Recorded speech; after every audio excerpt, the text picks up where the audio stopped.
Alright, well hopefully that'll be useful to us. Can we actually look at the map now? If we go to map? Yeah, we can. Alright, alright. So, we are here. And then...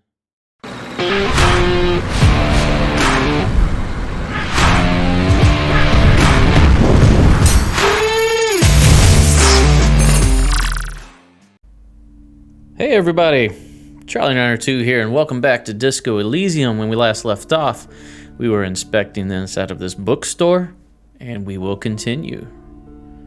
Let's check out this shelf. Quaint picture book brochure. Very colorful. This shelf. It's a tome of fascist magic. Rather candid. Alright. Everyone knows the most interesting thing about fascists was their magic. Okay, strange. There's a shelf here. The plaque on the shelf reads, Biographies of Famous People. You see a large variety of names, none of which ring a bell. Let's look through the display of books. Browsing through all the books with all their names makes your head spin.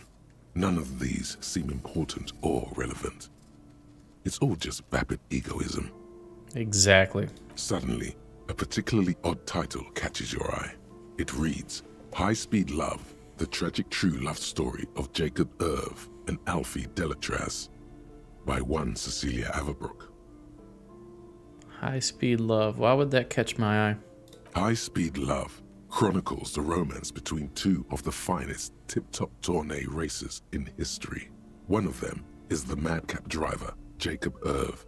His blonde mane graces the cover. Okay. Next to Irv's life story, you see a slim biography of an Occidental rock star called the Anti-Star. He's famous for shooting morphine into one of his eyeballs and cocaine into the other. Jesus, okay. Next to that, Rivasholian radio personality Guillaume Bevy stands in front of a rundown drug den. He's a permanent fixture on Channel 8, reporting on real-life crime and ruining cops' days. All right. I really must insist you buy one of the books. Reading them is not for free. Do still browse, though, but not too long. Okay, I don't think you're doing a very good job of making me feel welcome here. I'm sorry, I did not mean to rush you. You are browsing. Go ahead. Take your time. Time is commerce. Time is commerce. All right, so free commerce.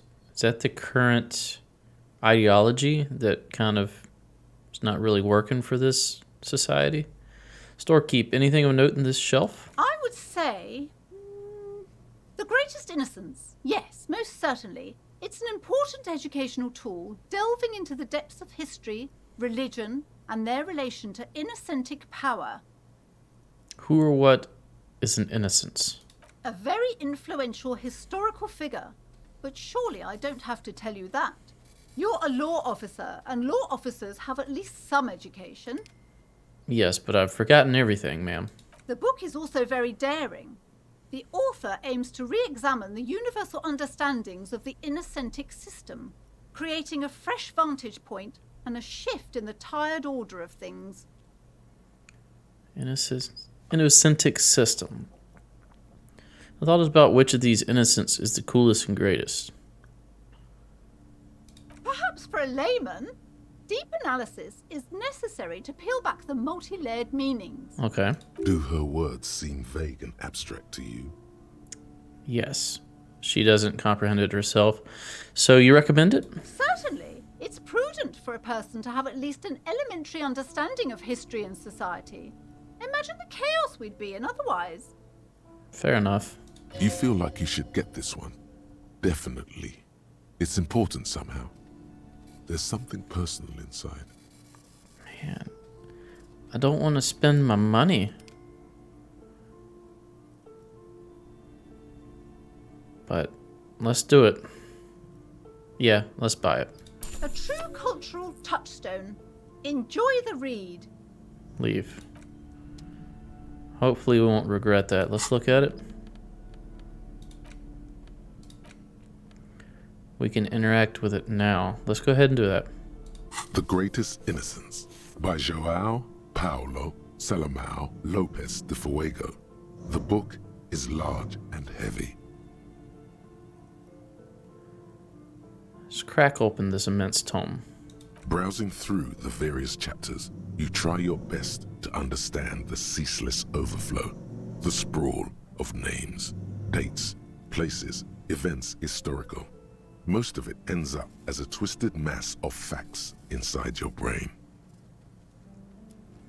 Okay. Your educational survey is done.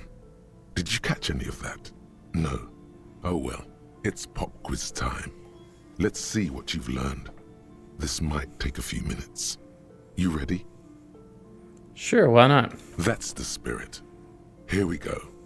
Question 1. Who was the first innocence? Is this going to be checks that I automatically pass or fail? Oh yeah, this is what I was made for. Okay, well, give me all the hints you got. A pop quiz is a short examination designed to test your knowledge without any prior warning or announcement. Fair enough. Such exams allow the teacher to assess how thoroughly the students have retained the material at hand. Voila. Now blast that first innocence. Yeah, you're not going to tell me who it is. I got it. Thanks for nothing. Dolores Day. Dolores. Dolores Day. All right, let's click it. Incorrect. Dolores Day was the innocence of humanism, internationalism, and the welfare state. She codified parliamentary democracy and created modern institutions. Among these, the moral intern, she was powerful and beautiful on all her icons. Okay, pain threshold was wrong. Her colors are silver, white, and apricot. And when you think her name, Dolores, stomach acid rises to the back of your throat, and it hurts. You see a flash silver, a wreath, an airport bag, and blonde hair. You don't know why. Another choice, perhaps? Apricot. That's referring to the postcard we had. Steer clear of this one. There's something terrible about this one. Yeah, there is. A strange sensation of loss. When she left the earth, the dust, and the ice, and the humans. That is unimportant to the quiz. Stop thinking about this. So we lost some morale. Yes, the quiz is impersonal. No need to rouse sensations in yourself at the mention of Dolores Day. Who was the first innocence? It wasn't Dolores Day. So we now know Dolores Day is linked to that postcard and the 2 tickets, and was also linked to our horrible memory. Not that our capacity for memory is horrible, which it is because we have amnesia, but the memory itself was horrible. Sola, the Perkinesian, I didn't really absorb anything from what I just read. Let's go Pericarnassian. Correct. Nothing much is known about him. It's not even clear that he was a he, but Franco Negro presumed as such and called him Pius. He's depicted as a young man with molten gold pouring out of his mouth. All he spoke was gold. It's said he invented God and equality of men before God. He also introduced the gold standard as a way for measuring people's love for Aurum. Okay. Young man with molten gold pouring out of his mouth. As the first innocence, he declared that there should be more of those like him. It is presumed his disciples were the beginning of the Holy Party, the founding party. Okay, Holy Party.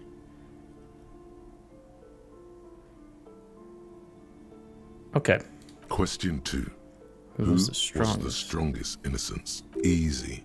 Everybody knows the answer to this. You, me, anybody.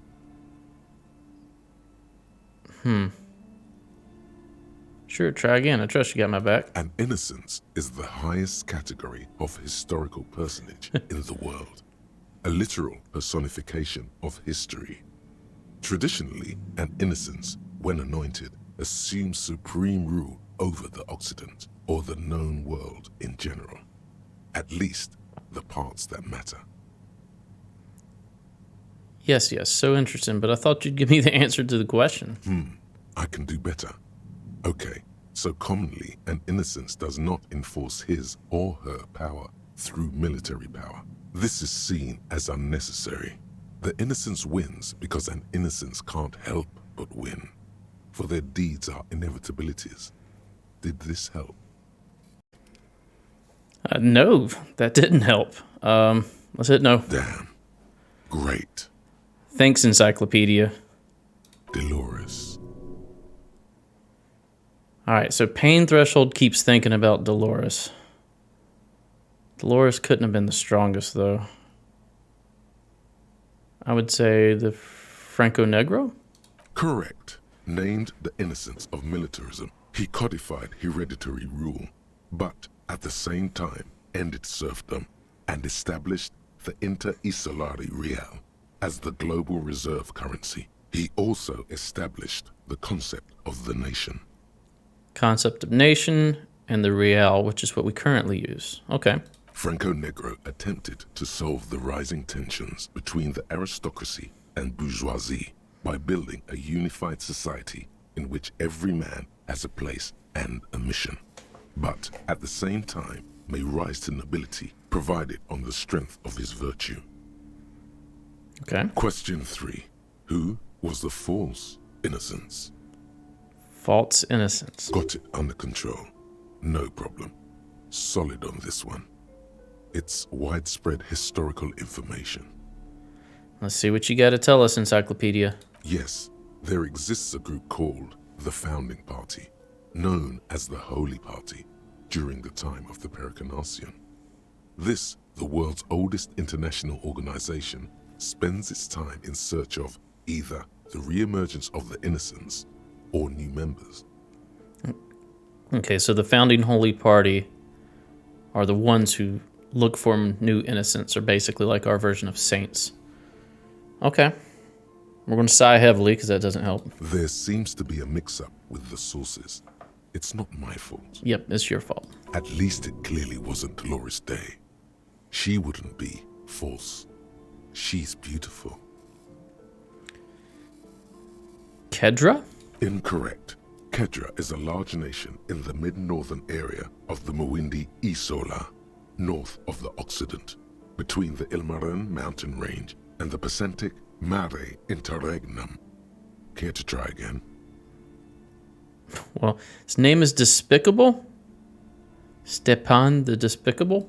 Incorrect. Stepan the Despicable, regent of Kedra, was a ruler who conquered the known world during the Kedriatic conquest, instead of the despotic Erino Pasternak. Would you try again? Erino? Correct. There have been a number of counter or false innocences, some assumed to have innocentic qualities, some who just thought so themselves. Occasionally, they have the support of a faction inside the ecclesiastic organization, and accusations of foul play have arisen. Okay. The most famous and important of these was Erino Pasternak.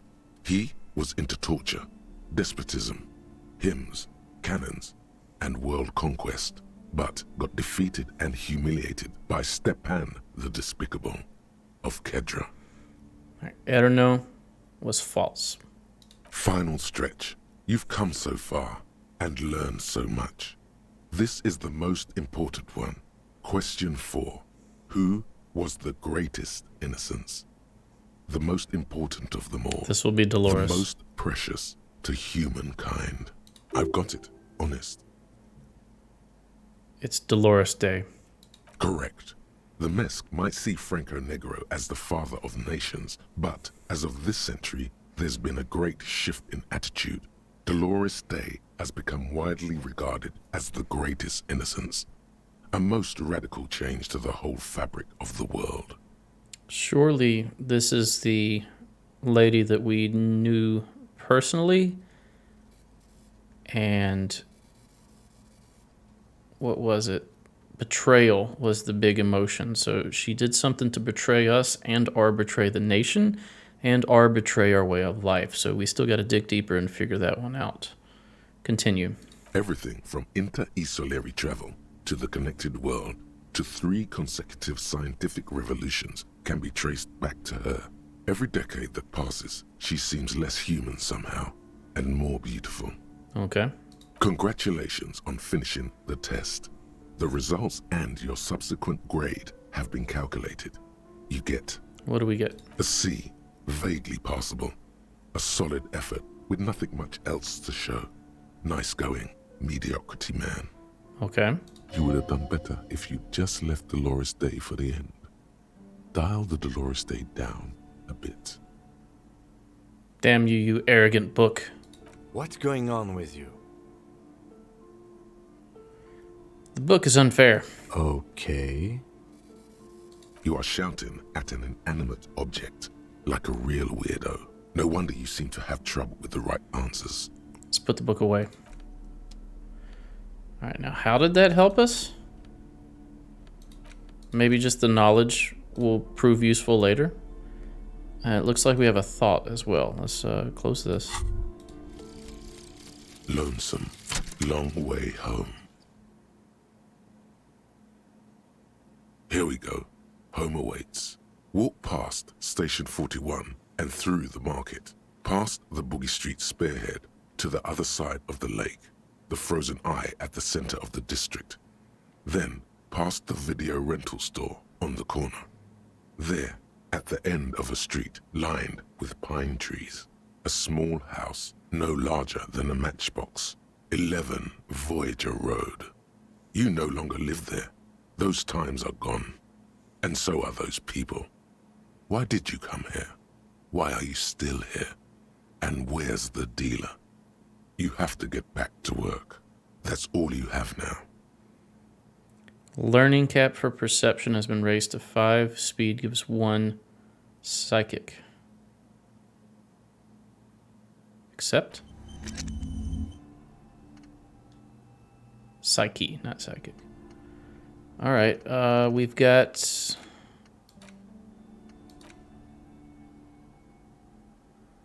Let's look at the bow collector. Can we internalize that? Unlock a new slot to research the thought. Oh. We are full up. We have to use what looks like a level up to do this. Okay. We're done for now. Tab. What's over here? Several maps have been attached to a bulletin board hidden inside the alcove. They're held up by small pins. The board has come loose from one corner. We do need a map. The maps look old and faded. Your eye catches a map of Insulinda, a map of Revachol, and a map of Martinez. Let's look at Martinez since we're there. It's not really a map. It's a tourist thing. A picture postcard with buildings on it, drawn from an isometric perspective. A date in the upper right corner says 48. Okay, and it's 51 now, correct? Still, it's detailed. Could be pretty useful for scouting ahead.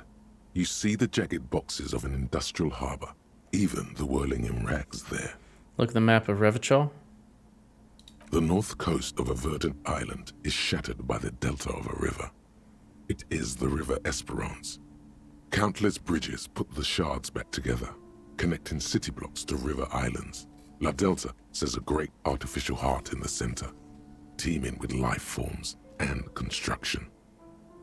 To the east, rolling hillsides, Le Jardin, Stella Marie, the suburbs of Saint-Baptiste, swallowed up into the megacity. They sound rich to you.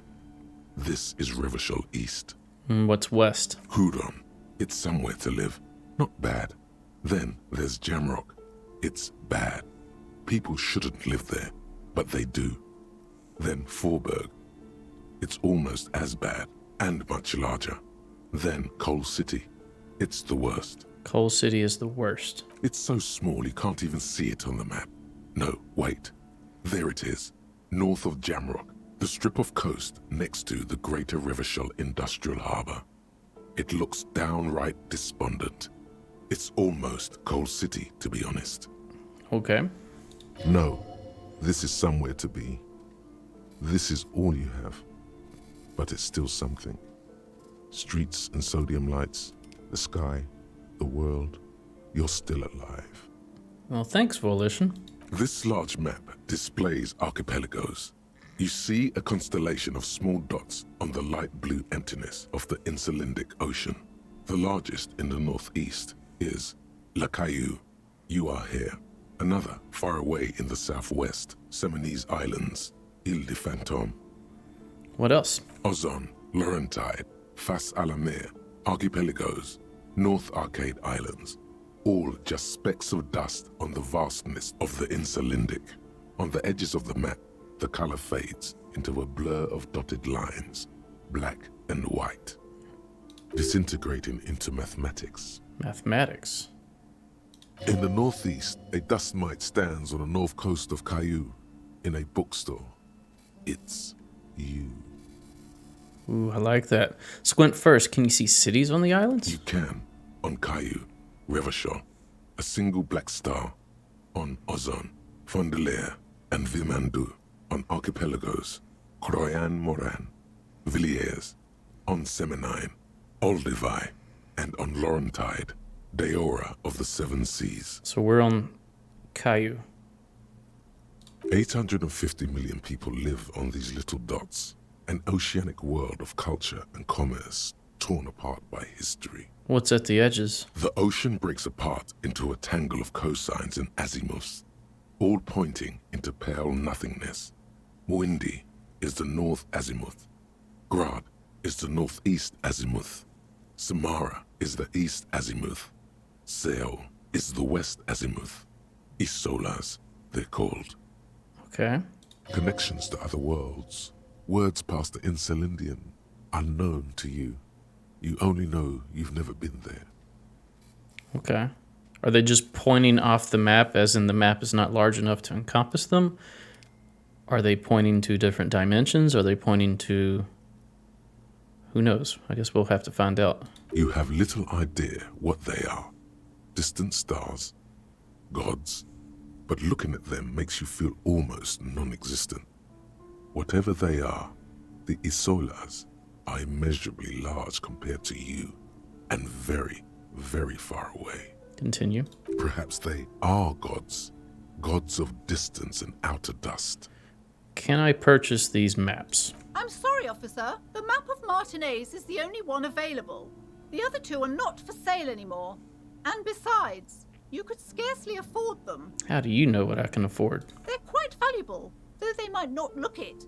The map of Martinez is 90 cents, though. You seem to underestimate my resources, but sure, okay. Yes, yes. Are you interested or not? Ooh, we could steal? I don't want to steal it. 90 cents, we'll buy it. Always good to be informed of your surroundings. Leave. Let's look at the map. The worn map features the patchwork grid of the streets of Martinez, with directions to appropriately touristy locations. Year 48 resides on the upper right corner.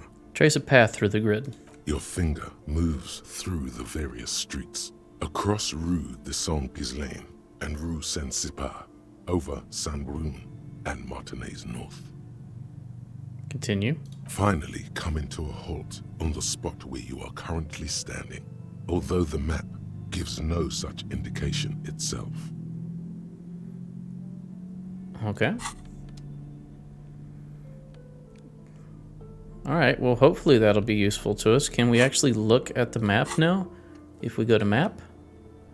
Yeah, we can. All right. So, we are here. And then, I don't know where this bookstore is. Fisherman Shacks, church. I'm trying to look for the bridge. This is the bridge. Okay, so we have to be here. Ish. Yeah, because we came right around here. This is the bookstore, so we're here. Okay, there's a giant cube here. Weird. patterns up here. Water. Is this even real or is this in my mind? Fisherman shacks and church. So we gotta go around here to get to that. I imagine we have to go across the bridge. This is bombed out. Okay. Pretty cool to at least put a map to things. Does this highlight? It does. It highlights where things are. Okay. And these that are not white, we can probably go ahead and try these. Sleeping dock worker. Oh, these have not been tried. These have been tried, but need points in them to try again. Those in white are available. Try now. Man, if I only read that first. Okay, cool. We'll come back to this. I like having this map. Let's look over here. Another Bourne book just discarded here. All right, and what is in this bin? This bookstore is not strictly about crime, romance, and biographies of famous people. There's also a wide range of paranatural literature. Paranatural, all right. You have me intrigued. Amidst the various books, you find one written by someone named Matthias W. Dundas. It's about wholeness, unity, balance. Okay. These three things are very important to the working class mind. Wholeness, unity, and balance.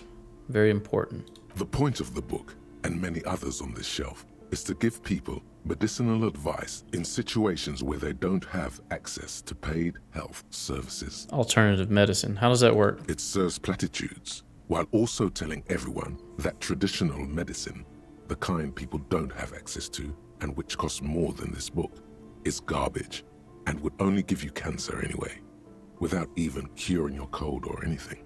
Okay, so pretty much just gives them hope. Wholeness, unity, balance, on the other hand, can basically take care of anything. Though it is important to note. What's important to note? When it's up to your mind to heal yourself, then it's because of your mind that you're ill in the first place. Okay. Does it say anything else? The book features chapters on topics such as how to find magnesium. It even lists plants you can harvest magnesium from. How to continue drinking if you're an alcoholic who has destroyed his liver. That would be this guy.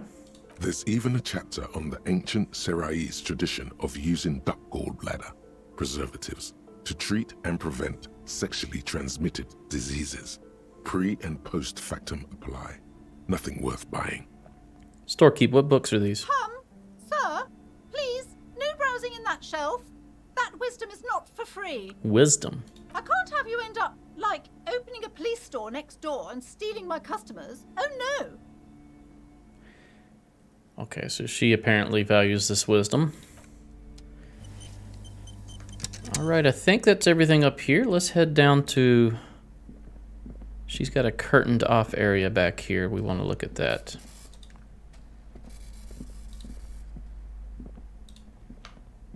Let's see if we can go back here. You see a set of tattered curtains blocking the way to another room. A strange cage-like trinket dangles from the curtains. I wonder what's back here. And we'll find out next episode. If you like what I do, please consider a like, comment, and subscribe. And stay tuned for the next episode. We'll see what's behind this curtain, and we'll see you then. Thank you. Bye-bye.